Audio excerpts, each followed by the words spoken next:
இங்கே கூடியிருக்கும் என் குடும்பத்தை சேர்ந்தவர்களே, வந்திருக்கும் பத்திரிகையாளர் நண்பர்களுக்கும் யூடியூபர்ஸ் அவர்களுக்கும், ஏன்னா நான் இன்றைக்கி வாழ்ந்துருக்கேன்னா அது முக்கிய காரணம் அவங்க தான். ஏன்னா அவங்க தான் அக்கப்புறம் எழுதுவாங்க, எழுதினாலும் பரவாயில்ல, நல்லா இருப்பேன் நான். ஏன்னா அவங்க எழுதணும், என்னை பற்றி ஏதோ ஒன்று எழுதணும். புரியுது உங்களுக்கு? இப்போ காந்தியை பற்றி பேசும்போதெல்லாம் கோட்ஸை பற்றி பேசுகிறாங்கல்ல, அது மாதிரி தான். அது தவறு கிடையாது. இருந்தாலும் நல்ல நண்பர்கள். அண்டு சகோதரர் தான அவர்கள் என்னுடைய சகோதரன். அவர் நாங்கள் எப்பவுமே சண்டை நிறைய சண்டை போட்டிருக்கோம், நிறைய வாட்டி சண்டை போட்டிருக்கோம், நிறைய தடவை அதை பற்றி கவலைப்படுறதில்லை, ஒற்றுமையாக போயிட்டே இருக்கும். அதான் ஆச்சரியமாக இருக்குது. அவர் வீட்டு ஃபங்க்ஷனாக இருந்தாலும் சரி, என் வீட்டு ஃபங்க்ஷனாக இருந்தாலும் சரி, அவர் வந்து கலந்துக்கிட்டு நானும் வந்து கலந்துப்பேன்.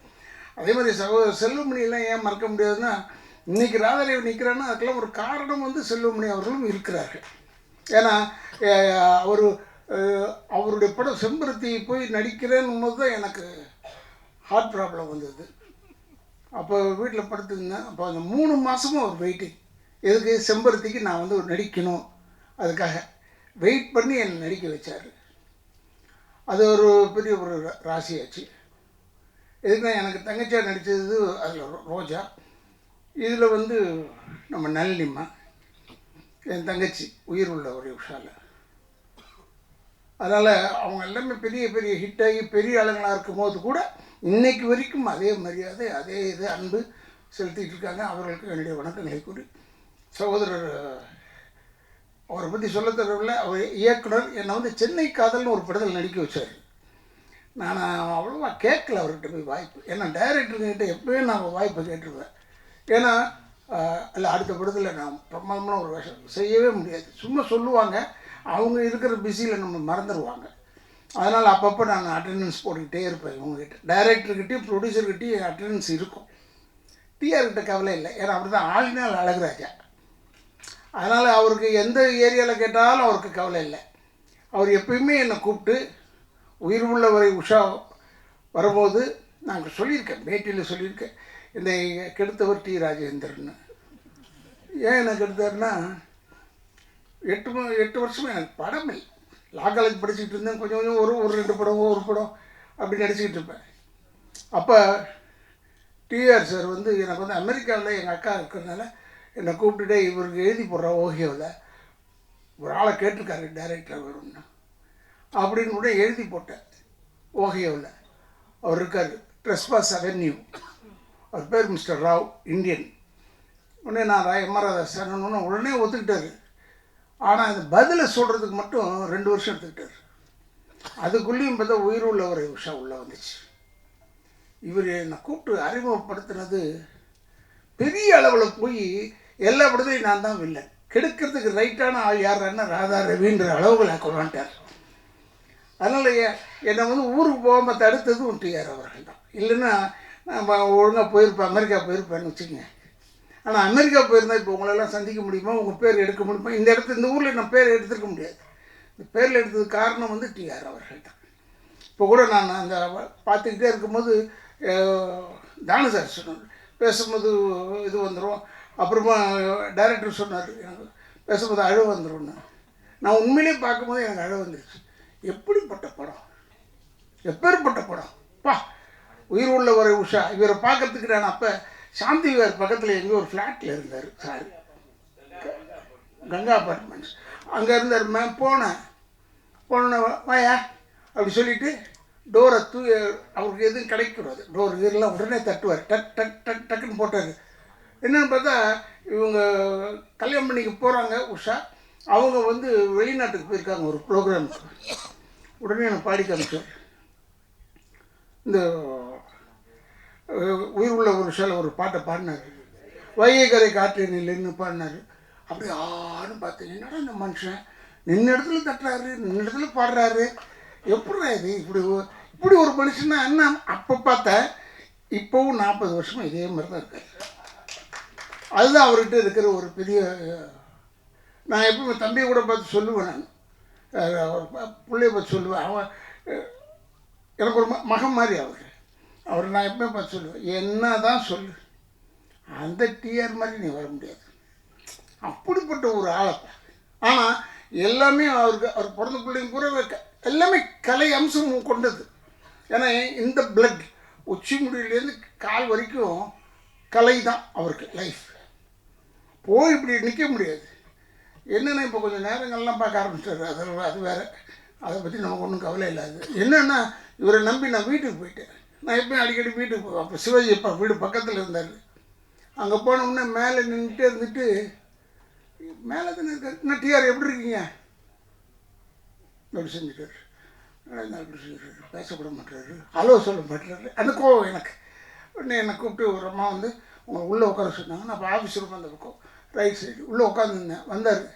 இல்லையா இந்த டைமில் உனக்கு பேசக்கூடாது உன்னோட, அதுக்காக தான் நான் பேசலை. இது முதல்ல தெரிஞ்சிருக்கலாம்ல எனக்கு. அவர்கிட்ட கோச்சுக்கவும் முடியாது. அவர் சொல்கிறது பூரா செய்கிறது பூரா எல்லாமே நல்லது. என்னென்னா அவருடைய இன்னொரு படத்தில் நடித்த நானும் நல்லியும் ஜோடி. அப்போ அதில் நான் சென்ட்ரல் மினிஸ்டராக நடித்தேன். காதல் அது ஹைதராபாத்தில் எடுக்கிறோம். என்ன ஒரு லாபம்னா டெய்லி ஒரு கோழி அவுட்டு ரெடியாக இருப்போம் நாங்கள். நான் இன்றைக்கி தான் கோழி ஃப்ரை பண்ணிட்டியா அப்படி சொல்லுவோம். எனக்கு தெரியும் எப்படி ஒரு டெய்லி ஒரு கோழி உண்டு. அது ஒரு எல்லாருக்கும் கொடுக்கறதுல அவ்வளோ அன்பானவர். இப்போ கூட சொன்னார், அவருக்கு எழுதி வச்ச வசனம்னு தானு சார் சொன்னாங்க. நான் பார்த்ததில்லை இப்படி ஒரு மனுஷனை, நான் பார்த்ததே இல்லை. ஏன்னா டைலாக்ன்றது ஒரு புக்கு கிடையாது. கையில் ஒரு பேப்பர் மட்டும்தான் இருக்கும், இந்த screenplay of the picture. Scene order படி இவர் பாட்டுக்கு சொல்லிக்கிட்டே இருப்பார் டைலாகை. நம்ம பாட்டுக்கு சொல்லிக்கிட்டே இருக்கணும். திடீர்னு ஏவிஎம்மில் எடுத்துகிட்டு இருக்கும்போது, இந்த படம் நான் காதல் ஏவியத்தில் எடுத்துக்கிட்டே இருந்தேன். இல்லை ஏன்னா நீங்கள் எடுத்தது ஏவிஎம்மில் இதுதான். இந்த ஒரு சீன் எடுத்தீங்க, சுற்றி நடந்து வந்தேன். நடந்து வர இவர் பாட்டுக்கு டைலாக் சேர்க்குறாரு ஒரு பாட்டுக்கு. நானும் விடாமல் அப்படியே நடந்து பேசிக்கிட்டே இருந்தேன். அப்போ திடீர்னு ஒருத்தர் எட்டி பார்த்துட்டான் அங்கேருந்து.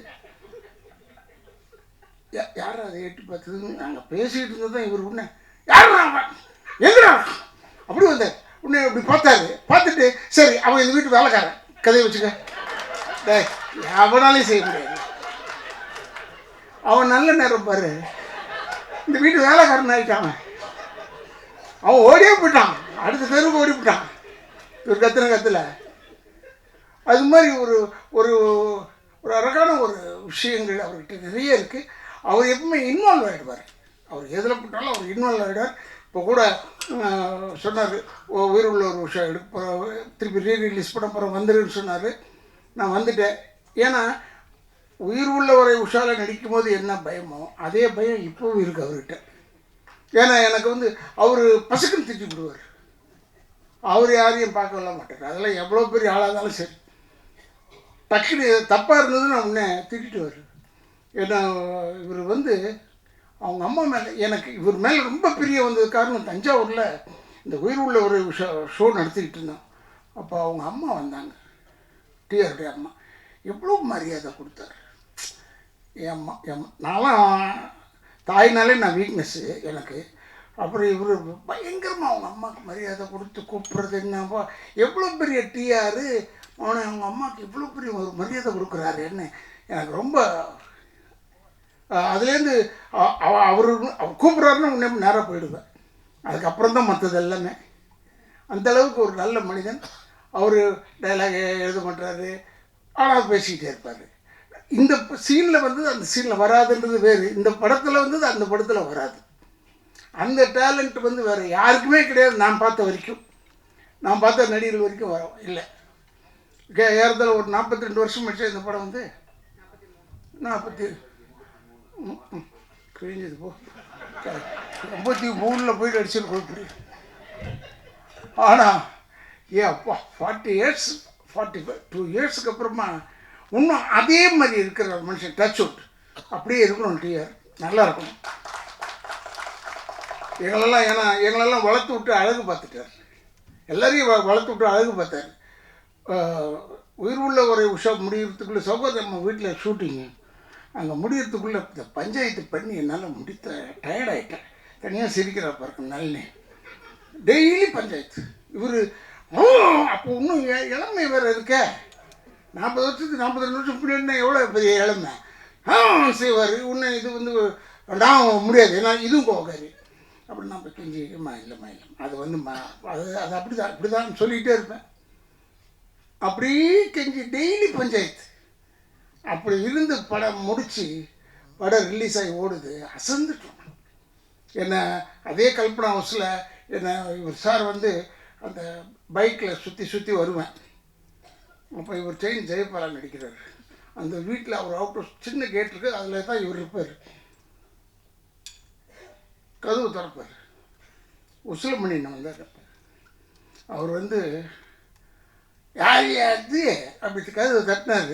இவர் டேராக்கு திறந்தார். பாருங்க, ஜெகான் சொன்னார். ஒன்றா இருந்தால் உண்மையில சொல்கிறேன். இவர் உசிலமணி ஓடுறாரு. ஏங்கன்னா இல்லை அவர் ஜகான் சொன்னார். அவர் ஜகான் சொன்னது என்னென்னா அவருடைய ஒரு எக்ஸ்பிரஷன் ஆஃப் ஸ்பீச். ஜகான் சொல்கிறது. நீ எதுக்கு இல்லை ஜகான்னா ஹிந்தியில் ஓடுன்னு அர்த்தம். அதான் பின்னாடி போயிட்டு தம்பின்னு சொல்கிறாரு. ஆனால் சிரிக்க அது இல்லைங்க. நைட்டில் இத்தனைக்கும் நைட்டில் இது நடக்குது. அது மாதிரி ஒரு அற்புதமான நிகழ்ச்சிகள் நிறைய இருந்தது. அவர் வேணும்னே அதை செய்கிறது இல்லை. அவர் அப்படி தான் அது உள்ளே இன்வால்வ் ஆகிட்டார்னா அவருக்கு சுற்றி இருக்கிறது என்னன்னே தெரியாது. அந்தளவுக்கு ஒரு அற்புதமான மனிதன், நல்ல மனிதன், நல்ல இதயம் கொண்டவர். அவர்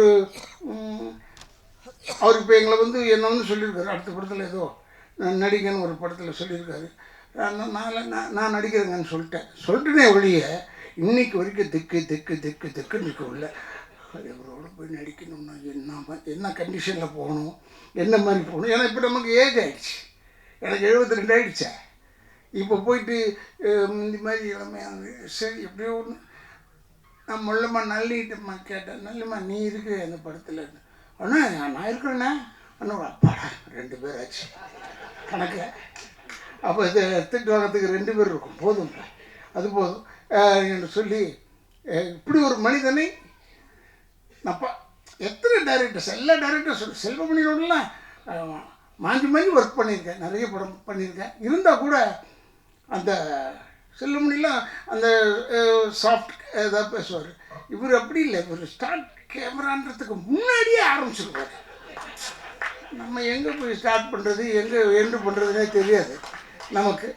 அந்தளவுக்கு கொண்டாந்து விட்டுருவார். என் வண்டியை தான் நிற்க வச்சாங்க அந்த ஷாட்டில். உங்களுக்கு ஞாபகம் இருக்குன்னு நினைக்கிறேன். பைக் மேலே பறந்து இப்படி வருவார். அந்த ஷாட் போடல இப்போ ட்ரெய்லரில், படத்தில் இருக்குது. நாங்கள் நிற்போம். என் ஃப்ரெண்டு வீட்டில் தான் எடுத்தோம், சீத்தாராம் வீட்டில். இப்படி பைக் எடுத்துகிட்டு பறந்து டூப்பு தான் வந்து என் வண்டி இடிச்சிட்டான். பின்னாடி இல்லை இடிச்சு அந்த ஃப்ரேம் ஆஃப் த அம்பாசிடர் கொஞ்சம் மாறி போச்சு. உடனே நான் இவர்கிட்ட போய் சொன்னேன், டிஆர் இப்படி பாருங்க இப்படி பண்ணிட்டான்னு. அப்படியா நான் பார்த்துக்கிறேன் போனால் அதை கரெக்ட் பண்ணி திருப்பி அந்த பாடியை கொண்டாந்து அதை ஸ்டடி பண்ணுறதுக்கு பல லட்சம் ரூபாய் செலவு. அப்போ அவ்வளோதையும் செஞ்சு கொடுத்தார். அப்படி ஒரு நல்ல மனிதன், நல்ல இதயம் கொண்டவர். அவர் இவர் செய்வாரோ மாட்டாரோன்னு பயந்து போய் கேட்டது ஒன்று உண்மை. இப்போ சொல்லிடுறேன். அவனை ஒரு வேலை இல்லையாப்பா அப்படி சொல்லிட்டாருன்னா என்ன செய்கிறது? இவர்கிட்ட பேசவும் முடியாது. நம்ம இப்போ உஷால் நினச்சிக்கிட்டு இருக்கேன். அது மாதிரி ஒரு நல்ல ஒரு மனிதன், நல்ல இதயம் கொண்டவர். இப்போ நான் படம் பார்க்கும்போது அப்படியே நல்லிமாவை பார்த்துட்டு இருந்தேன். என்ன அழகு! அதே அழகு இப்போவும் இருக்குது, வேறு விதமாக இருக்குது. அப்போ பார்க்கறதுக்கு அவ்வளோ அழகு. அந்த படுபாய் இப்போ இந்த கங்கா இதெல்லாம் அனுபவிக்க முடியாமல் போயிட்டானேன்றது தான் வருத்தம். ரொம்ப ஒரு கங்காலாம் நான் வந்து சாமி இங்கே ஞானசேரி சாமியில் போய் பார்க்கறதுக்கு போகும்போது கங்காலாம் க்யூவில் சரி பண்ணிக்கிட்டு இருப்பான். அந்த அவருடைய ஆசீர்வாதம் தான் இவர் படத்தில் நடித்தார், அவர் ஹீரோவாக. ஆனால் கங்கா அப்புறமா வந்து அவன் இல்லையேன்னு போது இன்றைக்கி நான் வரும்போது இதுதான் மனசில் வச்சுருந்தேன். கங்கா இல்லைன்னு போது வருத்தமாக இருக்குது. அவன் இருந்தது இன்னும் சந்தோஷப்பட்டிருப்பாங்க என்று சொல்லி பல பேரை திருப்திப்படுத்தக்கூடிய அளவிலே இருக்கக்கூடிய நம்மளுடைய சகோதரர் டிஆர் அவர்கள், அவருடைய ஆசீர்வாதம், அவருடைய நல்ல எண்ணம் தான் அவர் பிள்ளையெல்லாம் பெருசாக தூக்கிட்டு வருது, மேலே கொண்டாந்து வச்சுருக்காங்க. சில பேர் என்னை கேட்டாங்க, ஃபங்க்ஷனில் கூட கேட்டாங்க. இந்த ஃபங்க்ஷனில் இன்னொரு ஃபங்க்ஷன், வெளிநாடு ஃபங்க்ஷன் ஒன்று பேசிகிட்டு இருக்கும்போது, சார் இவர் வருவாரா? யாருன்னு. எஸ்டிஆரா? அவரை கூப்பிட்டு என்ன செய்ய போகிறாரு? இல்லை அவர் வந்தார்னா செம்ம கலெக்ஷன் ஆகும் சார். அதுக்காகவா? என்னால் அந்த வேலைலாம் கிடையாது, எனக்கு அந்த வேலைலாம் கிடையாது. ஏன்னா நான் நேராக போய் டேரக்டர் தான் பேச தெரியும். டிஆர் வந்து அவர் ரூமில் உட்கார்ந்துருக்கிறதே ஒரு கலை அம்சம் கொண்டது ஒரு விஷயம். நான் பெருமைக்காக சொல்ல, கலை அம்சம் எல்லா ஏரியாலையும் கலை அம்சத்தோடு தான் இருப்பார். அவர் வெற்றித்தனமாக பேசி நான் பார்த்ததில்லை, கேட்டதில்லை. வெற்றித்தனமாக நான் வெற்றித்தனமாக நிறைய பேசுவேன். இப்போ பேசிகிட்டு இருக்கேன், இதில் பாதி வெட்டி பாதி நல்ல விஷயம் இல்லை.